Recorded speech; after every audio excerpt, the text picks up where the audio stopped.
ලංකාවේ ජනප්‍රියම ටෙලි නිර්මාණ අතරේ අංක 1 ටෙලි නාට්‍යයක් තමයි පාට කුරුල්ලෝ කියන්නේ. ඉතින් මේ කතාවේ ප්‍රධානම චරිතය නිම්නාවි වුණත් භාවනා සහ ගඟුලිටත් මේ විදි ප්‍රේක්ෂක ආදරය ඉතාමත් ඉහළින් ලැබිලා තියෙනවා.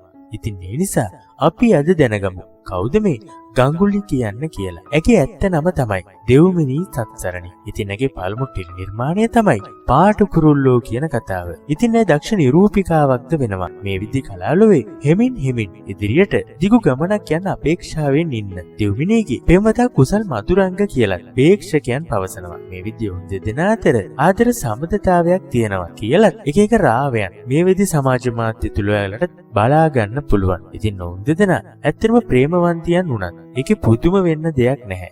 මොකද මේ දෙන්නම ඊටමත් දක්ෂ කලාකරුවන් තමයි. ඉතින් ගඟුලිත් ඊටමත් හොඳට රඟපාන හින්දා කුසල්ගේ හිත ඇයට දිනා ගන්න පුළුවන් වෙන්නත් ඇති. ඉතින් අපිත් මේ කලාකරුවන් දෙපළටම හදවතින්ම සුබ පැතුම් එකතු කරමු. පාට කුරුල්ලෝ ටෙලි නාට්‍යයේ ඉදිරියට තවත් ලස්සනට ප්‍රේක්ෂක ආදරය ඇදබද තබා ගන්න පුළුවන් වෙන්න කියලා හදවතින්ම අපිත් සුබ පැතුම් එකතු කරමු.